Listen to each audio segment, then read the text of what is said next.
नमस्कार साथियों, स्वागत है आपका ऑनलाइन स्टडी ग्रुप में। आज की क्लास में हिंदी विषय के अंतर्गत जो महत्वपूर्ण टॉपिक हैं उनके प्रैक्टिस सेट को कंप्लीट करेंगे। तो चलिए प्रारंभ करते हैं विलोम शब्द के प्रैक्टिस सेट से। पहला प्रश्न है, आवेशित शब्द का विलोम क्या होता है? तो आपका जवाब होगा अनावेशित। आवेशित का विलोम क्या होगा? अनावेशित। यहाँ पर पहले प्रश्न का सही विकल्प होगा विकल्प ए। यदि हम अन्य विकल्प को देखें तो विकल्प बी में आप देखिए अनावृष्टि लिखा है। अनावृष्टि का विलोम क्या होता है? वृष्टि। इसी प्रकार विकल्प सी में अनावृत लिखा है। अनावृत का विलोम होता है आवृत। विकल्प डी में आप देखिए अनाश्रित लिखा है। अनाश्रित का विलोम होता है आश्रित। अगला प्रश्न देखिए, पूछ रहा है कि इनमें से अश्लील का विलोम क्या होता है? तो आपका सही जवाब क्या होगा? श्लील। यानी प्रश्न संख्या 2 का सही जवाब क्या होगा? विकल्प ए। अश्लील का विलोम होता है श्लील। अगला प्रश्न है, अर्जन शब्द का विलोम क्या होता है? तो आपका सही जवाब होगा विकल्प बी सही हो जाएगा। अर्जन का विलोम होता है व्ययन। यदि हम अन्य विकल्प को देखें तो यहां पर आप विकल्प ए में देखिए अर्जित लिखा है। अर्जित का विलोम होता है अनर्जित। ठीक इसी प्रकार से विकल्प सी को देखिए, अमृत का विलोम होता है विष। और अनर्थ जो कि विकल्प डी में दिया गया है, इसका विलोम होता है अर्थ। अगला प्रश्न देखिए, प्रश्न संख्या 4 देखिए, पूछा जा रहा है कि पाश्चात्य शब्द का विलोम क्या है? तो आपका जवाब होगा पौरसत्य। यानी प्रश्न संख्या 4 का सही जवाब होगा विकल्प सी। यहां पर एक बात और याद रखिएगा, ये जो पाश्चात्य शब्द है इसका पौरसत्य के साथ साथ पौर्वात्य भी विलोम होता है। इन दोनों विलोम को आप याद रखेंगे। अगला प्रश्न देखिए, पूछा जा रहा है अनुरक्त का विलोम क्या है? तो आपका सही जवाब होगा विरक्त। यानी 5वें प्रश्न का सही जवाब होगा विकल्प डी। अनुरक्त का विलोम होता है विरक्त। इसी प्रकार से जो विकल्प ए में अनुरक्ति लिखा है, इसका विलोम क्या होगा? विरक्ति होगा। ठीक इसी प्रकार से विकल्प सी में अनर्थ लिखा है, इसका विलोम क्या होगा? अर्थ। ये अभी आपने प्रश्न संख्या 3 में भी इसको देखा था। अगला देखिए, प्रश्न संख्या 6 में पूछा जा रहा है अधिकृत शब्द का विलोम क्या होता है? तो आपका जवाब होगा अनधिकृत। यानी प्रश्न संख्या 6 का सही जवाब होगा विकल्प बी। यहां पर एक बात और याद रखना है आपको, कई बार यह प्रश्न शुद्धि तथा अशुद्धि में भी पूछा गया है। आपको याद रखना है कि अनाधिकृत जो होता है यह अशुद्ध शब्द होता है। इसका सही शुद्ध शब्द क्या होगा? अनधिकृत। ठीक है, दोनों दृष्टिकोण से आप इस प्रश्न को याद रखेंगे। अधिकृत का विलोम होता है अनधिकृत और अनधिकृत ही शुद्ध शब्द होता है, न कि अनाधिकृत। अगला देखिए, यानी प्रश्न संख्या 6 का सही जवाब होगा विकल्प बी। अगला देखिए, प्रश्न संख्या 7 पूछा जा रहा है कि परिश्रम का विलोम क्या होता है? तो याद रखिएगा परिश्रम का विलोम होता है विश्राम। यानी प्रश्न संख्या 7 का सही जवाब होगा विकल्प सी। यहां पर विकल्प डी देखिए लिखा है विश्रांत। विश्रांत शब्द जो है ये अश्रांत का विलोम है। अश्रांत का विलोम पूछा जाता तब आपका जवाब होता विश्रांत। यहां पर परिश्रम का विलोम क्या होगा? विश्राम। इन दोनों बातों को आप यहां पर याद रखेंगे। अगला प्रश्न देखिए, इप्सित। इप्सित का विलोम क्या होता है? अनिप्सित। यानी प्रश्न संख्या 8 का सही विकल्प क्या होगा? विकल्प ए। इप्सित का विलोम होगा अनिप्सित। अगला देखिए, प्रश्न संख्या 9 में पूछा जा रहा है स्वजाति का विलोम क्या होता है? तो आपका सही जवाब होगा विजाति। यानी प्रश्न संख्या 9 का सही जवाब होगा विकल्प डी। स्वजाति का विलोम होता है विजाति। यदि आपको विजाति की जगह पे परजाति भी लिखा रहे तब भी आपका सही जवाब होगा। यानी स्वजाति का विलोम विजाति भी हो सकता है और स्वजाति का विलोम परजाति भी हो सकता है। अगला देखिए, प्रश्न संख्या 10 पूछा जा रहा है उन्मूलन। उन्मूलन का विलोम क्या होगा? तो याद रखिएगा रोपण। यह प्रश्न बहुत पूछा गया है, विभिन्न प्रतियोगी परीक्षाओं में भी पूछा गया है, तो याद रखेंगे उन्मूलन का विलोम क्या होगा? रोपण। यहां पर एक विकल्प आप देख रहे हैं, विकल्प बी में लिखा हुआ है निमीलन। निमीलन का जो विलोम होता है वो होता है उन्मीलन। यहां पर दोनों शब्दों को आप डिफरेंशिएट करके देखेंगे। यदि उन्मूलन लिखा रहेगा तब आपका विलोम होगा रोपण। यदि आपके प्रश्न में लिखा रहे निमीलन तब आपका विलोम क्या होगा? उन्मीलन। क्लियर है? इन दोनों को आप डिफरेंशिएट करेंगे। अगला देखिए, लिखा हुआ है अमित शब्द का विलोम क्या है? तो आपका सही जवाब होगा अमित का विलोम होगा परिमित। यानी प्रश्न संख्या 11 का सही जवाब होगा विकल्प सी। अगला प्रश्न है प्रश्न संख्या 12, पूछा जा रहा है श्री गणेश शब्द का विलोम क्या है? यह प्रश्न कई बार पूछा जा चुका है। श्री गणेश का विलोम होता है इतिश्री। श्री गणेश शब्द से तात्पर्य है प्रारंभ करने से और इतिश्री का मतलब होता है अंत। यानी प्रश्न संख्या 12 का सही जवाब हो जाएगा विकल्प बी। यहां पर एक बात और याद रखिएगा, यहां पर विकल्प सी में आप देखिए लिखा हुआ है अथ। यह भी विलोम कई बार पूछा जा चुका है। अथ का विलोम होता है इति। याद रखेंगे अथ का विलोम क्या होता है? इति होता है। अगला प्रश्न देखिए, प्रश्न संख्या 13 दिया है नीचे दिए गए शब्द युग में कौन सा त्रुटिपूर्ण है? यानी यहां पर विलोम के आधार पर आपको यह शब्द युग देखना है कि कौन सा त्रुटिपूर्ण है। इसमें पहला दिया है अनुग्रह। याद रखेंगे अनुग्रह का विलोम क्या होता है? विग्रह। यहां पर पहला ही जो शब्द युग्म है यही त्रुटिपूर्ण है, यानी प्रश्न संख्या 13 का सही जवाब होगा विकल्प ए। अनुग्रह का विलोम क्या होना चाहिए? विग्रह होना चाहिए। यहां पर विकल्प बी भी देख लीजिए, अनंत लिखा है। अनंत का मतलब क्या होता है? जहां पर अंत की कोई बात ना हो, यानी अंत ना हो जिसका, उसे कहते हैं अनंत, यानी जिसकी कोई सीमा निर्धारित ना की जा सके। ठीक है, यानी आप अनंत का विलोम शांत भी लिख सकते हैं, आप अनंत का विलोम अंत भी लिख सकते हैं, आप अनंत का विलोम परिसीमित भी लिख सकते हैं, आप अनंत का विलोम आद्यांत भी लिख सकते हैं। ठीक है, आप अंत का विलोम सीमित भी लिख सकते हैं। ठीक है, तो इस दृष्टिकोण से आप याद रखेंगे अनंत के विलोम को। अगला विकल्प देख लेते हैं, विकल्प सी में क्या दिया गया है? विकल्प सी में दिया गया है जड़। जड़ का विलोम क्या होता है? चेतन, बिल्कुल सही है। अगला है आकृष्ट। आकृष्ट का विलोम क्या होता है? विकृष्ट, ये भी सही है। यानी प्रश्न संख्या 13 का सही जवाब हो जाएगा विकल्प ए। अगला प्रश्न देखिए, प्रश्न संख्या 14 पूछा जा रहा है कि ऋजु शब्द का विलोम क्या होता है? तो आपका सही जवाब होगा ऋजु का विलोम होता है वक्र, यानी प्रश्न संख्या 14 का सही जवाब होगा विकल्प सी। यदि वक्र के अन्य विलोम को देखें तो वक्र का विलोम सरल होता है, वक्र का विलोम अवक्र होता है, वक्र का विलोम सीधा भी होता है। इनको भी आप याद रखेंगे। अगला प्रश्न है प्रश्न संख्या 15, पूछा जा रहा है कि अथ का विलोम क्या होता है? तो अभी आपने एक प्रश्न के विकल्प को एक्सप्लेन करते हुए पढ़ा था कि अथ का विलोम होता है इति, यानी प्रश्न संख्या 15 का सही जवाब होगा विकल्प सी। अथ का विलोम क्या होता है? इति। अगला प्रश्न देखिए, प्रश्न संख्या 16 पूछा जा रहा है कि अभिज्ञ का विलोम क्या होता है? तो आपका सही जवाब क्या होगा? यहां पर विकल्प में पहला विकल्प सही हो जाएगा अज्ञ। याद रखिएगा अभिज्ञ का विलोम अनभिज्ञ भी होता है। याद रखेंगे अभिज्ञ का विलोम अनभिज्ञ भी होगा और अभिज्ञ का विलोम अज्ञ भी होगा। यह प्रश्न कई बार पूछा जा चुका है, आप लोग इसको कंफ्यूजन में गलत करते हैं, लेकिन आज के बाद यह प्रश्न कभी गलत नहीं होना चाहिए। अभिज्ञ का विलोम होगा अनभिज्ञ या अज्ञ, यानी प्रश्न संख्या 16 का सही जवाब होगा विकल्प ए। याद रखिएगा ये जो अज्ञ है इसके विलोम को देखें तो इसका विलोम विज्ञ और प्रज्ञ भी होता है, यानी अगर आपसे अज्ञ का विलोम दिया रहे और विज्ञ या प्रज्ञ ऑप्शन में हो तो आप उसको सही करेंगे। अगला प्रश्न देखिए, प्रश्न संख्या 17 पूछा जा रहा है कृतज्ञ शब्द का विलोम क्या होता है? इंपॉर्टेंट प्रश्न है। आपका सही जवाब क्या होगा? कृतज्ञ, यानी प्रश्न संख्या 17 का सही जवाब होगा विकल्प सी, कृतज्ञ का। याद रखिएगा यदि आपके विकल्प में कृतज्ञ नहीं दिया है उस कंडीशन में आप अकृतज्ञ को भी अपना सही विकल्प ले सकते हैं, लेकिन अगर कृतज्ञ आपके विकल्प में दिया है तब आप कृतज्ञ का विलोम कृतज्ञ ही सही करेंगे। अगला देखिए, अगला प्रश्न प्रश्न संख्या 18 देखिए, पूछा जा रहा है संकीर्ण शब्द का विलोम क्या है? तो आपका सही जवाब क्या होगा? विस्तीर्ण, यानी प्रश्न संख्या 18 का सही जवाब होगा विकल्प डी। यहां पर एक बात और याद रखिएगा, इसमें विकल्प सी देखिए विकीर्ण लिखा हुआ है, विकीर्ण का विलोम क्या होता है? आकीर्ण। यह भी बात आप याद रखेंगे, विकल्प सी को भी याद रखेंगे। विकीर्ण का विलोम होता है आकीर्ण और संकीर्ण का विलोम होता है विस्तीर्ण। अगला देखिए, अगला अभ्यास प्रश्न पर्यायवाची से संबंधित है। इसमें जो सबसे पहला प्रश्न दिया है गेह का पर्यायवाची क्या होता है? तो याद रखिएगा यहां पर आपका सही जवाब होगा विकल्प ए, यानी गेह का मतलब होता है गृह, यानी घर, निकेतन, भवन। तो यहां पर आपका विकल्प ए सही हो जाएगा।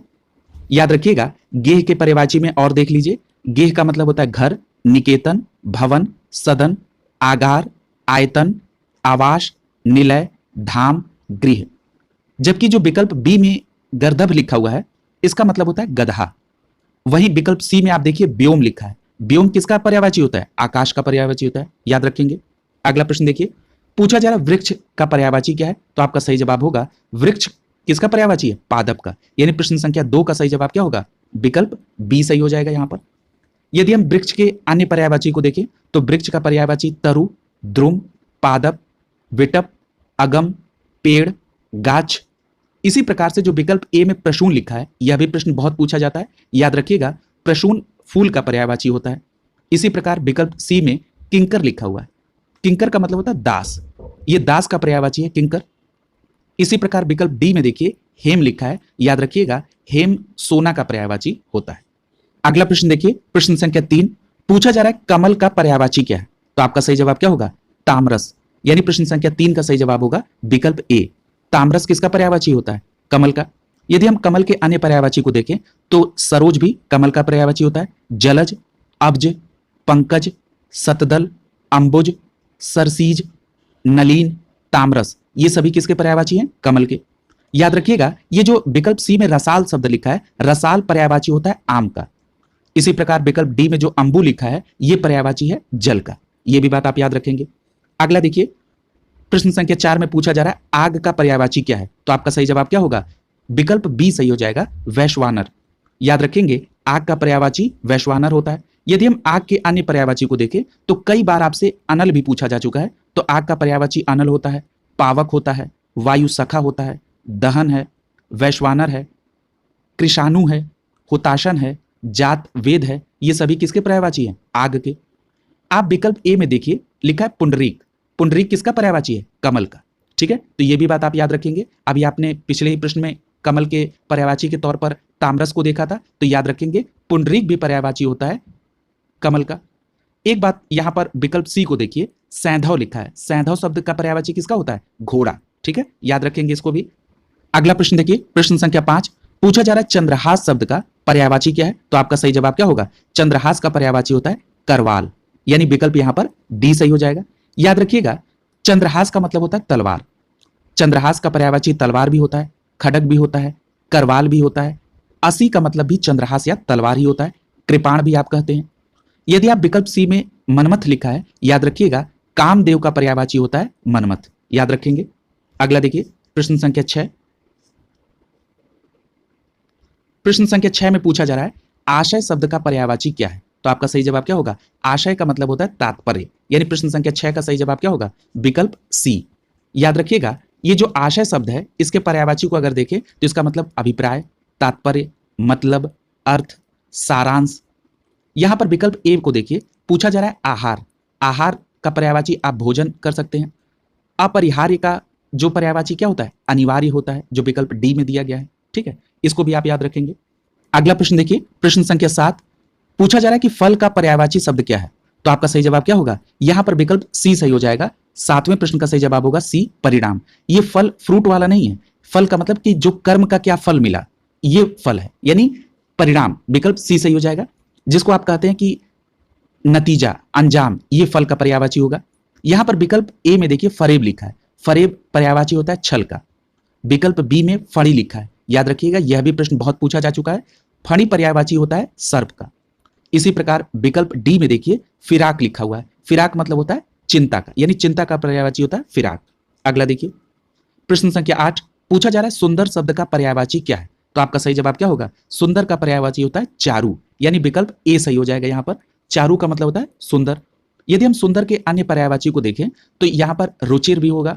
चारू अभी आपने देखा, रम्य, सुहावना, मनोहर, रमणीक, ललित, ये सभी किसके पर्यायवाची हैं? सुंदर के।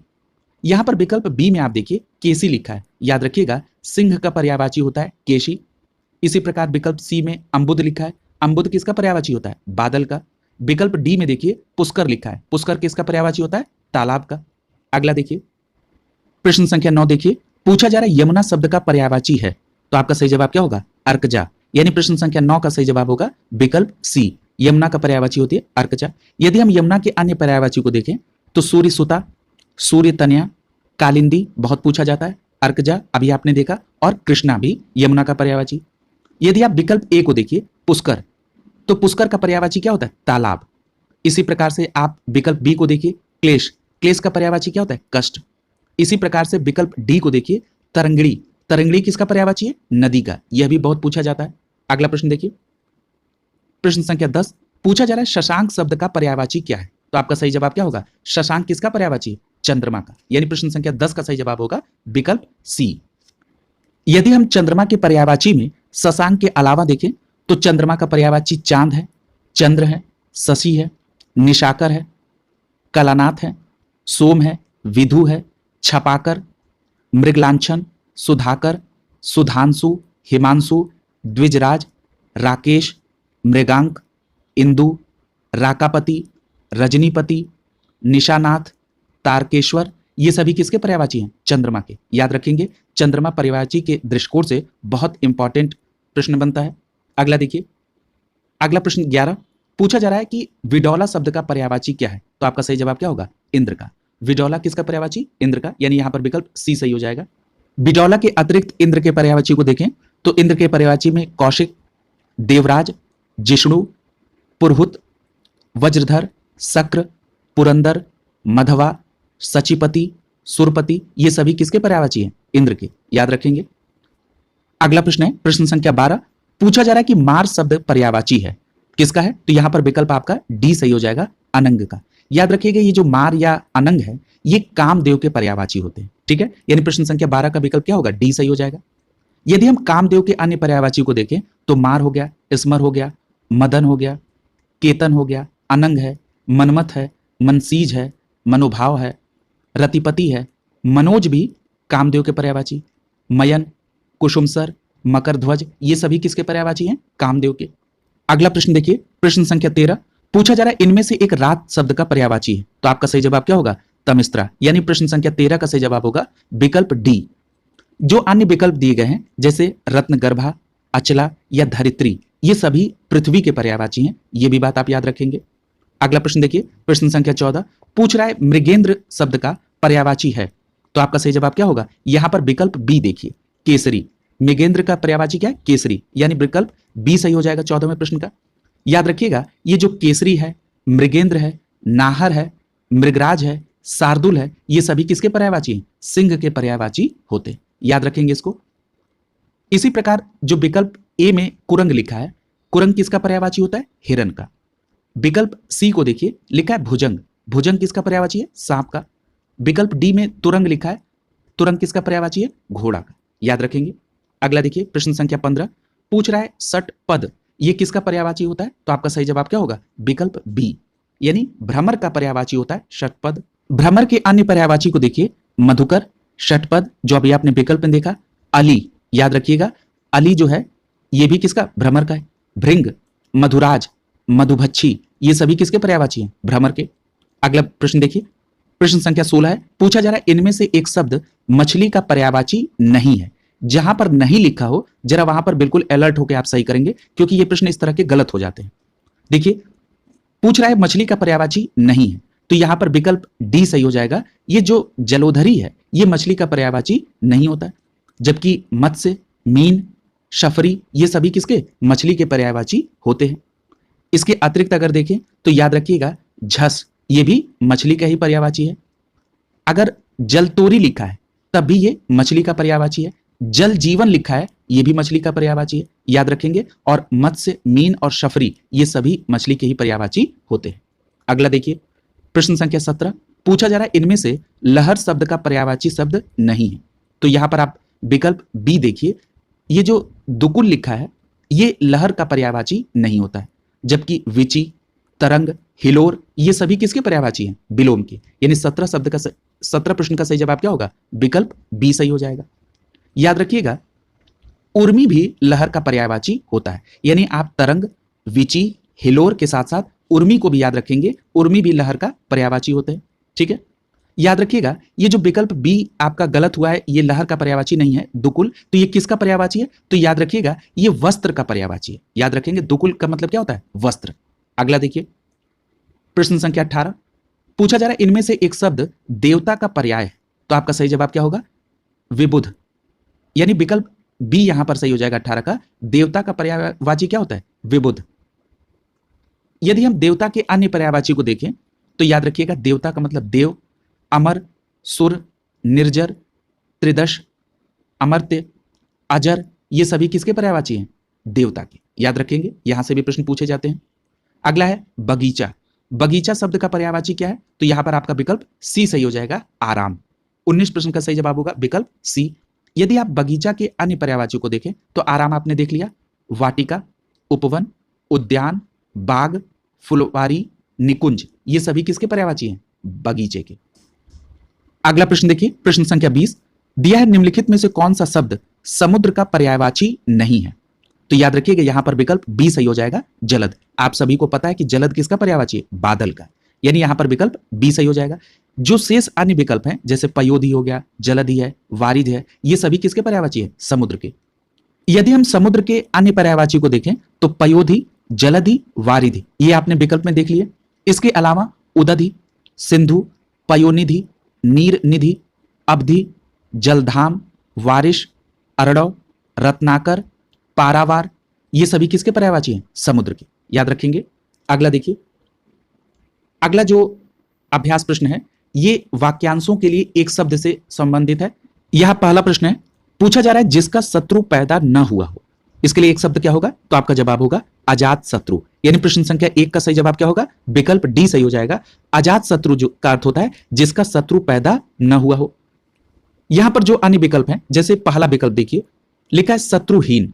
शत्रुहीन किसके लिए होता है? शत्रु से रहित व्यक्ति के लिए एक शब्द होता है शत्रुहीन।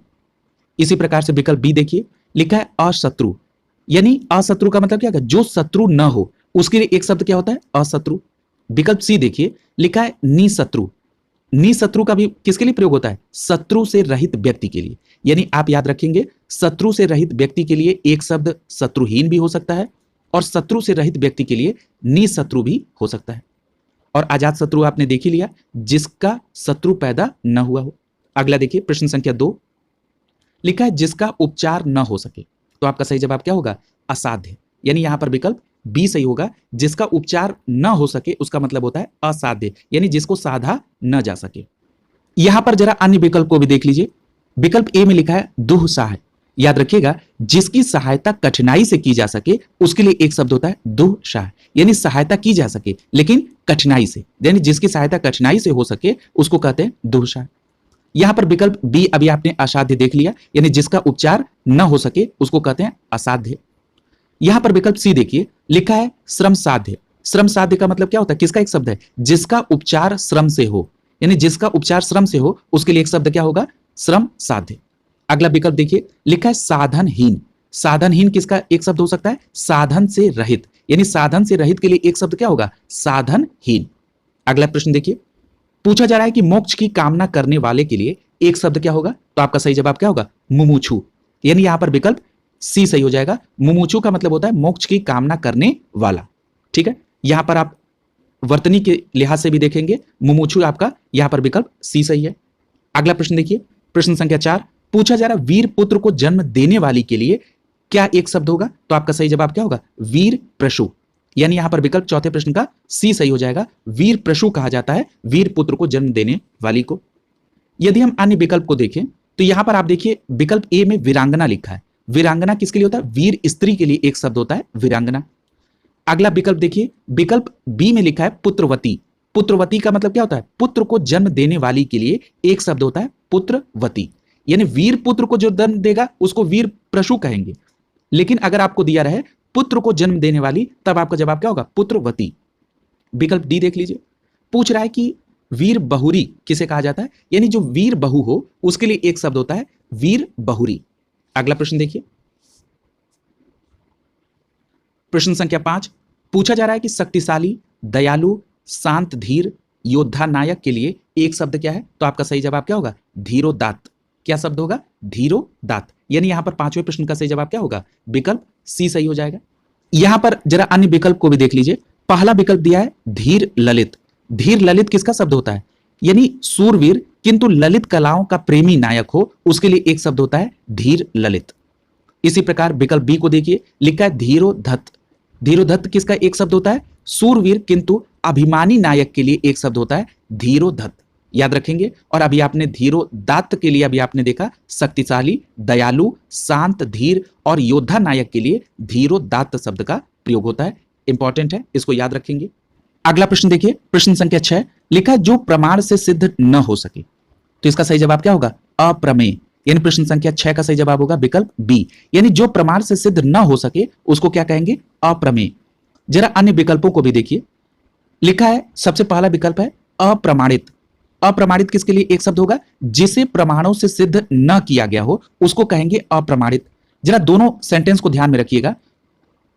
अप्रमेय किसको आपने कहा? जो प्रमाण से सिद्ध न हो सके, यानी उसको प्रमाण से सिद्ध किया ही नहीं जा सकता है, उसको कहते हैं अप्रमेय।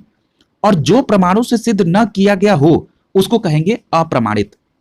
यानी कि जिसको प्रमाणों से सिद्ध किए जाने की पॉसिबिलिटी है लेकिन उसे प्रमाणों से सिद्ध नहीं किया गया है उसको कहेंगे अप्रमाणित। लेकिन जिसको प्रमाणों से सिद्ध करने की पॉसिबिलिटी ही नहीं है उसको कहा जाएगा अप्रमेय, यानी जो प्रमाणों से सिद्ध न हो सके। क्लियर है? अगला जरा ऑप्शन देखिए, लिखा है अपरिमित। अपरिमित का मतलब क्या होता है? जो मापा ना जा सके, यानी जो मापा ना जा सके उसके लिए एकल शब्द क्या होगा? अपरिमित। याद रखिएगा, इसे अपरिमेय भी कहा जाता है, यानी जो मापा ना जा सके उसे आप अपरिमेय या अपरिमित दोनों कहेंगे। अगला विकल्प देखिए, लिखा है अनप्रमाणित। अब यहां पर जरा अप्रमाणित से इसको कंपेयर करके देखिए। अप्रमाणित आपने क्या देखा? आपने देखा कि जिसे प्रमाणों से सिद्ध न किया गया हो उसको कहते हैं अप्रमाणित। यह अनप्रमाणित, यानी इसका मतलब होता है प्रमाणित, यानी जिसे प्रमाणों से सिद्ध किया गया हो उसे कहते हैं अनप्रमाणित। यानी अनप्रमाणित का अर्थ क्या हो गया? प्रमाणित। क्लियर है? और अप्रमाणित अगर केवल लिखा होगा तो उसका मतलब है कि जिसे प्रमाणों से सिद्ध न किया गया हो। बिल्कुल इसको स्पष्ट याद रखेंगे।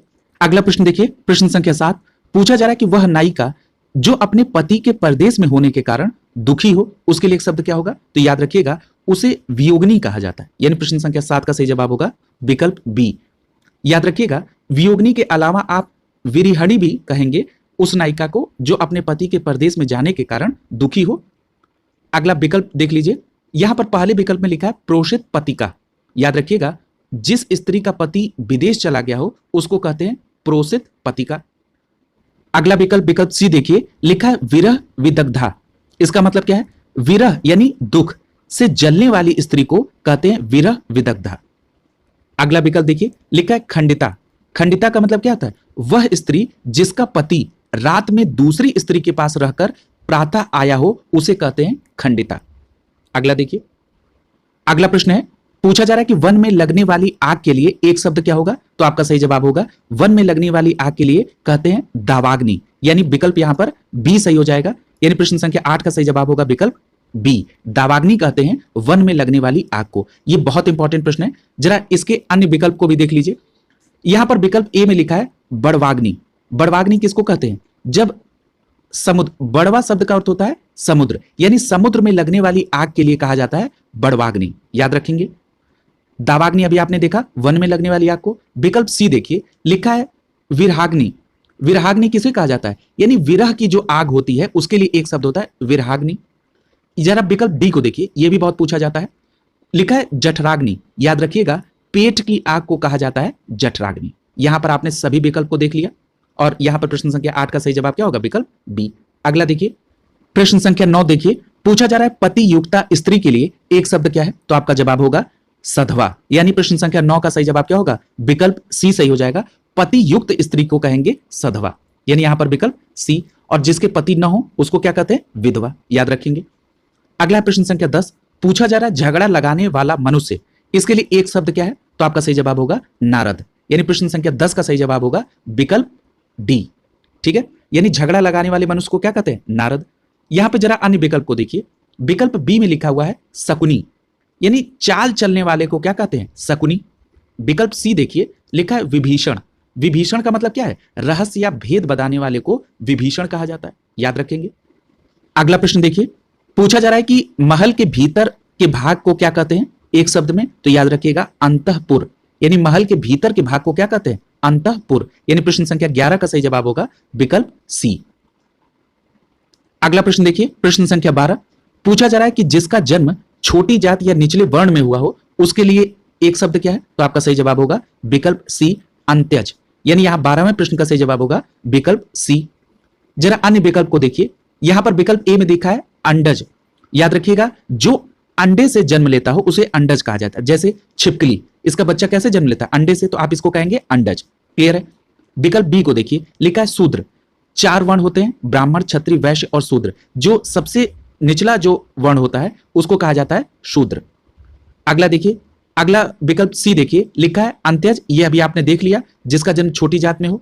अगला विकल्प है अछूत। अछूत का मतलब क्या होता है? जिसे छूना मना हो या जो छूने योग्य न हो उसके लिए एक शब्द होता है अछूत।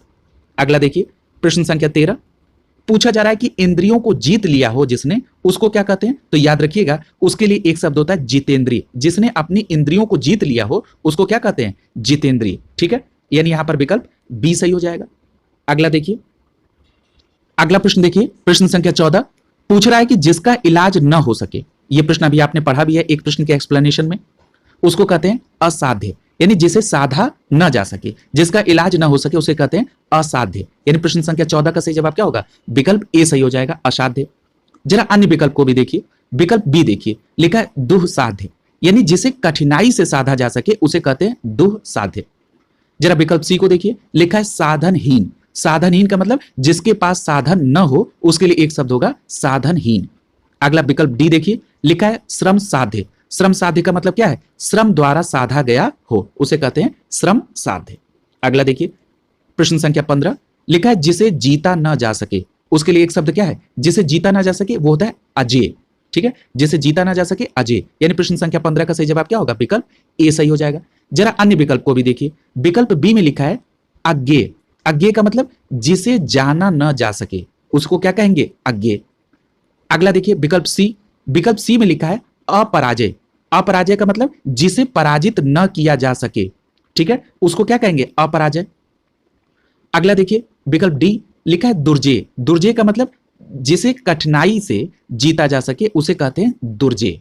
क्लियर है? अगला देखिए प्रश्न संख्या 16 पूछ रहा है कि जो छीण न हो सके उसको क्या कहेंगे? तो जो छीण न हो सके उसे कहते हैं अक्षय, यानी जिसका क्षय न हो सके। क्षय के सामने अ लग गया, अ करता है नेगेटिव, यानी क्षय का मतलब होता है जिसको क्षरण हो सके, जिसका टूटन हो सके। अब अक्षय हो गया यानी जिसका क्षरण न हो सके, यानी जो छीण न हो सके, यानी प्रश्न संख्या 16 का सही जवाब होगा विकल्प सी। अगला देखिए जरा अन्य विकल्प को देख लीजिए। पहला विकल्प लिखा है अमिट। अमिट का मतलब क्या हो? जो मिट न सके उसे अमिट। अगला है अनंत। अभी हम लोगों ने इसको पर्यायवाची में देखा था। अनंत का मतलब जिसका अंत न हो सके उसे हम लोग कहते हैं अनंत, ठीक है। अद्यांत, ठीक है। पूछा जा रहा है जो सब कुछ जानता है, उसके लिए एक शब्द क्या है? तो आपका सही जवाब होगा सर्वज्ञ। सर्वज्ञ का मतलब होता है जो सब कुछ जानता है, यानी प्रश्न संख्या 17 का सही जवाब होगा विकल्प डी। जरा अन्य विकल्प को भी देखिए। पहला विकल्प लिखा है त्रिकालज्ञ। त्रिकालज्ञ का मतलब क्या होता है? जो भूत, भविष्य और वर्तमान तीनों काल को जानता हो उसको कहते हैं त्रिकालज्ञ। विकल्प बी में लिखा है बहुज्ञ। बहुज्ञ शब्द का अर्थ क्या होता है? जो बहुत जानता हो, ठीक है, उसको कहते हैं बहुज्ञ। जरा विकल्प सी को देखिए, ज्ञानी। ज्ञानी का मतलब क्या होता है? ज्ञान प्राप्त किया हो उसको क्या कहते हैं? ज्ञानी, यानी जिसने ज्ञान प्राप्त किया हो उसे क्या कहते हैं? ज्ञानी कहते हैं। अगला प्रश्न देखिए, प्रश्न संख्या 18 पूछ रहा है जिसके सिर पर चंद्र हो उसके लिए एक शब्द क्या है? तो आपका जवाब होगा चंद्रशेखर, यानी प्रश्न संख्या 18 का सही जवाब क्या होगा? विकल्प बी सही हो जाएगा। चंद्रशेखर कहते हैं जिसके सिर पर चंद्र हो। जरा अन्य विकल्प को भी देखिए। विकल्प सी देखिए, लिखा है चक्रधर। चक्रधर का मतलब क्या होता है? जो चक्र को धारण करता है उसको कहते हैं चक्रधर। विकल्प डी देखिए, लिखा है चंद्र ग्रहण। आप सभी को पता है कि जब चंद्रमा पर पृथ्वी की छाया पड़ने से उसका कुछ भाग या सारा भाग दिखाई नहीं देता है तो उसको कहते हैं चंद्र ग्रहण, ठीक है। अगला देखिए, अगला अभ्यास प्रश्न जो है ये लिंग से संबंधित है, ठीक है। इसमें पहला प्रश्न देखिए, लिखा है आयुष्मान का स्त्रीलिंग क्या है? तो याद रखिएगा आयुष्मान का स्त्रीलिंग होता है आयुष्मती, ठीक है, यानी प्रश्न संख्या 1 का सही जवाब होगा विकल्प बी। अगला प्रश्न देखिए, प्रश्न संख्या 2 पूछ रहा है कि कौन सा शब्द पुल्लिंग है। देखिए यहां पर जब आप इसको आंसर करें तो उसको आप प्रयोग कर लिया करें, तो इसको करना आसान है। जैसे विकल्प ए दिया है दया, आप नहीं कहते हैं हमें दया आ गई, दया आ गई, ठीक है, तो ये स्त्रीलिंग का बोध हो रहा है। घटना घटित हो गई, स्त्रीलिंग। जड़ता होती है, ठीक है। अब वही बुढ़ापा आ गया, ठीक है, तो ये किसका भाव दे रहा है? पुल्लिंग का, यानी प्रश्न संख्या 2 का सही जवाब क्या होगा? विकल्प डी सही हो जाएगा। अगला देखिए, प्रश्न संख्या 3 देखिए, पूछ रहा है इनमें से स्त्रीलिंग शब्द की पहचान करिए। तो यहां पर स्त्रीलिंग क्या हो जाएगा? फिर आप उसको प्रयोग कर लेंगे, तो यहां पर स्त्रीलिंग है अहिंसा, ठीक है, अहिंसा हो गई, ठीक है। आप इसको अगर प्रयोग करके भी देखेंगे तो क्या कहते हैं? अहिंसा हो गई, ठीक है, यानी यहां पर विकल्प डी सही हो जाएगा तीसरे का। अगला देखिए, पूछ रहा है कि मेहतरानी के लिए पुल्लिंग शब्द क्या है? तो आपका सही जवाब क्या होगा? मेहतर, यानी विकल्प सी सही हो जाएगा चौथे प्रश्न का। अगला देखिए, पूछ रहा है कि निम्नलिखित में से कौन सा शब्द पुल्लिंग है? तो यहां पर भी आप प्रयोग करके देख लेंगे। आपको पता है कि चंद्रमा जो है ये क्या है? पुल्लिंग है, ठीक है, और बाकी जो ऑप्शन है वो सभी क्या है? स्त्रीलिंग है, ठीक है। प्रश्न संख्या 5 का सही जवाब क्या होगा? विकल्प ए सही हो जाएगा। अगला देखिए, पूछ रहा है कि इनमें से कौन स्त्रीलिंग है, ठीक है। तो देखिए सरकार चली गई, सरकार बन गई, ये सब क्या है? स्त्रीलिंग का भाव प्रकट कर रहे हैं, इसलिए जो पहला विकल्प ए है सरकार, ये क्या है? स्त्रीलिंग है, ठीक है, यानी यहां पर छठवें प्रश्न का विकल्प ए सही हो जाएगा। जो विकल्प बी में संन्यास लिखा है, क्या कहते हैं? संन्यास ले लिया, ठीक है, यानी ये पुल्लिंग का भाव प्रकट कर रहा है। अगला देखिए, प्रश्न संख्या 7 लिखा है कवि का स्त्रीलिंग क्या होता है? तो आपका सही जवाब क्या होगा? कवि का स्त्रीलिंग होता है कवित्री, ठीक है, यानी यहां पर विकल्प सी सही हो जाएगा। देखिए इस प्रश्न को आप दो दृष्टिकोण से देखेंगे। एक तो आपने देखा कवि का स्त्रीलिंग होता है कवित्री, दूसरा वर्तनी के दृष्टिकोण से देखेंगे। यहां पर क, व, य में छोटी की मात्रा ई और त्रि, त में बड़ी की मात्रा, ये शुद्ध शब्द होता है कवित्री, ठीक है, यानी यहां पर विकल्प सी सही हो जाएगा। अगला प्रश्न देखिए, प्रश्न संख्या 8 पूछ रहा है इनमें से पुल्लिंग शब्द कौन है? तो आपका सही जवाब क्या होगा? बड़प्पन, यानी यहां पर विकल्प सी सही हो जाएगा। यहां पर एक बात याद रखिएगा, जिन भाववाचक संज्ञाओं के अंत में ना, आव, पन, वा, पा, ये सब हो वो क्या होते हैं? पुल्लिंग शब्द होते हैं। जैसे गाना, अंत में क्या है? ना। आना, ना है। बहाव, वह है। चढ़ाव, बड़प्पन, ठीक है। इसी प्रकार से बढ़ावा, बुढ़ापा, ये सभी क्या है? पुल्लिंग शब्द होते हैं, ठीक है। अगला देखिए, अगला प्रश्न है निम्नलिखित में से पुल्लिंग शब्द कौन सा है? तो आपका सही जवाब क्या हो जाएगा? यहां पर सारस जो है ये क्या है? पुल्लिंग है और बाकी सभी क्या है? स्त्रीलिंग। यानी प्रश्न संख्या 9 का सही जवाब हो जाएगा विकल्प सी। अगला देखिए, प्रश्न संख्या 10 पूछा जा रहा है कि निम्नलिखित में से कौन पुल्लिंग नहीं है? यहां पर नहीं लिखा है, ठीक है। यानी कि इसमें 3 विकल्प आपके पुल्लिंग है, एक कोई पुल्लिंग नहीं है। अब देखिए जरा, यहां पर कौन सा विकल्प? बनावट, ठीक है। तो यहां पर क्या है? विकल्प ए सही हो जाएगा। ये जो बनावट है ये क्या है? स्त्रीलिंग शब्द होता है, ठीक है।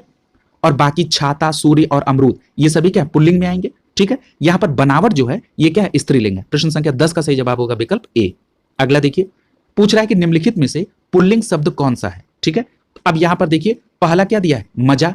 तो अब देखिए मजा आ गया, ठीक है। तो यही कहते हैं ना, मजा आ गया। तो ये क्या है? पुल्लिंग भाव प्रकट कर रहा है। यानी प्रश्न संख्या 11 का विकल्प ए सही हो जाएगा। मजा क्या है? पुल्लिंग, ठीक है। सजा मिल गई, तो ये क्या है? स्त्रीलिंग का भाव। यानी जो अन्य विकल्प दिए हैं वो सभी स्त्रीलिंग होंगे। यहां पहला ही विकल्प हमको पुल्लिंग मिल गया। यानी प्रश्न संख्या 11 का सही जवाब क्या हो जाएगा? विकल्प ए सही हो जाएगा। अगला देखिए, प्रश्न संख्या 12 पूछा जा रहा है कि निम्नलिखित शब्दों में पुल्लिंग शब्द का चयन करिए। अब यहां देखिए क्या होगा आपका आंसर? दारा, ठीक है। दारा क्या है? ये पुल्लिंग शब्द है, ठीक है। अगला देखिए, पूछ रहा है कि निम्नलिखित में से पुल्लिंग शब्द कौन सा है? तो आपका सही जवाब क्या होगा? यहां पर व्यय, ठीक है। व्यय क्या है? पुल्लिंग, व्यय हो गया, ठीक है। यानी यहां पर पुल्लिंग का भाव प्रकट हो रहा है। यहां पर आपका विकल्प सी सही हो जाएगा। अगला देखिए, पूछ रहा है कि लिंग की दृष्टि से दही क्या है? तो याद रखिएगा दही जो है आपका सही जवाब क्या होगा? पुल्लिंग है, ठीक है। लिंग के दृष्टिकोण से क्या है? पुल्लिंग है, ठीक है। यहां पर एक बात और याद रखिएगा, ये जो इकारांत संज्ञाएं होती हैं जैसे नदी, इसमें क्या है? ई की मात्रा, रोटी, टोपी, ये सभी क्या होते हैं? स्त्रीलिंग होते हैं, ठीक है।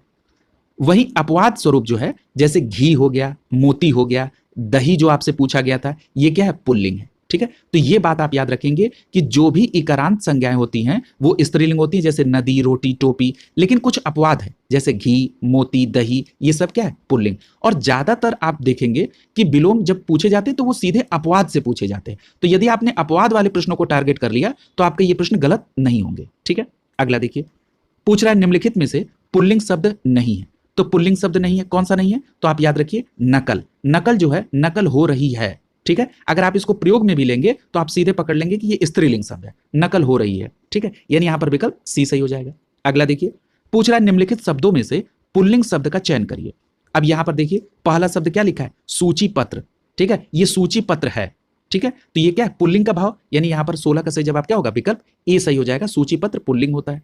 अगला देखिए, प्रश्न संख्या 17 देखिए, पूछ रहा है निम्नलिखित में से कौन सा स्त्रीलिंग शब्द है? तो आप यहां पर देखिए पहला विकल्प ऋतु लिखा है और ऋतु अच्छी है, यानी ये क्या है? ये स्त्रीलिंग का भाव दे रही है। यानी 17वें प्रश्न का सही जवाब हो जाएगा विकल्प ए। अगला प्रश्न देखिए, प्रश्न संख्या 18 पूछ रहा है निम्नलिखित में से स्त्रीलिंग शब्द को चुनिए। पहला विकल्प दिया धुआं, धुआं उड़ रहा है, इसका मतलब ये पुल्लिंग भाव दे रहा है। अगला है संध्या, संध्या हो गई है, ठीक है। संध्या में शाम हो गई है, ठीक है। इसका मतलब ये स्त्रीलिंग भाव दे रहा है। यानी यही हमारा 18वें प्रश्न का विकल्प बी सही आंसर होगा। अगला देखिए, पूछ रहा है 19वें प्रश्न में निम्नलिखित में से कौन सा शब्द स्त्रीलिंग नहीं है? तो यहां पर आप देखिए झुरमुट, ठीक है। ये जो झुरमुट होता है ये क्या है? पुल्लिंग शब्द है, ठीक है। अगला देखिए, कह रहा है कि निम्नलिखित में से कौन सा शब्द स्त्रीलिंग है? तो अब यहां पर देखिए विकल्प सी देखिए, मृत्यु आ गई, ठीक है। ये स्त्रीलिंग का भाव दे रहा है। यानी यहां पर विकल्प सी सही हो जाएगा आपका 20 का। अगला प्रश्न देखिए, प्रश्न संख्या 21 पूछ रहा है निम्नलिखित में से कौन सा शब्द स्त्रीलिंग नहीं है? तो यहां पर आपका सही जवाब क्या होगा? विकल्प डी। जबकि देखिए सुबह हो गई, संध्या है, दोपहर हो गई, सांझ है, ये सब क्या? स्त्रीलिंग। लेकिन दिन किसका उदाहरण है? ये पुल्लिंग होता है, ठीक है। याद रखेंगे विकल्प डी सही हो जाएगा। अगला देखिए, अगला प्रश्न है निम्नलिखित में से कौन सा शब्द स्त्रीलिंग नहीं है? तो आपका सही जवाब क्या होगा? पानी, ठीक है। पानी क्या है? पुल्लिंग होता है, ठीक है। यहां पर एक बात और याद रखिएगा, जो द्रव्यवाचक संज्ञाएं हैं वो पुल्लिंग की श्रेणी में आते हैं, लेकिन इसमें कुछ अपवाद भी है। उन अपवाद को जान लीजिए, जैसे चाय, स्याही, शराब, ये तीनों क्या है? स्त्रीलिंग है। जबकि जो द्रव्यवाचक संज्ञाएं होती हैं वो टेक्निकली पुल्लिंग होती हैं, लेकिन चाय, स्याही और शराब को आप अपवाद के तौर पे याद रखेंगे, ये स्त्रीलिंग है। अगला प्रश्न देखिए, प्रश्न संख्या 23 पूछ रहा है कि ऋषि शब्द का स्त्रीलिंग है, तो ऋषि शब्द का स्त्रीलिंग क्या होगा? ऋषिका। ठीक है, यानी यहां पर विकल्प सी सही हो जाएगा। यह भी प्रश्न बहुत पूछा जाता है, याद रखेंगे। अगला प्रश्न देखिए, प्रश्न संख्या 24 पूछ रहा है कि निम्नलिखित में से कौन सा एक शब्द है जिसका लिंग परिवर्तन हिंदी भाषा में प्रचलित नहीं है? ठीक है, तो यहां पर आपका सही जवाब क्या हो जाएगा? कोयल, यानी यहां पर विकल्प सी सही हो जाएगा। कोयल जो है ये हमेशा स्त्रीलिंग के लिए प्रयोग होता है। यदि आपको इसका लिंग परिवर्तन के संदर्भ में इसको दिखाना है तो आप इसमें नर या मादा शब्द जोड़ के नर कोयल, मादा कोयल करके इसका लिंग प्रदर्शित करते हैं। दूसरी बात याद रखिएगा, जैसे अन्य विकल्प देख लीजिए, चाचा है, चाचा का स्त्रीलिंग करेंगे तो चाची हो जाएगा, यानी ये संभव है। बहन का भाई हो जाएगा, भैंसा का क्या हो जाएगा? भैंस हो जाएगा। तो यहां सबका परिवर्तित है, लेकिन कोयल का परिवर्तित नहीं है, इसलिए 24वें प्रश्न का सही जवाब क्या होगा? विकल्प सी सही हो जाएगा। इस प्रकार आज की क्लास में इतना ही। कल की क्लास में हिंदी को फिनिश कर दिया जाएगा। जितने भी प्रैक्टिस सेट और संभव हैं वो सभी कंप्लीट करा दिए जाएंगे। शुभकामनाओं के साथ आप सभी का बहुत बहुत धन्यवाद।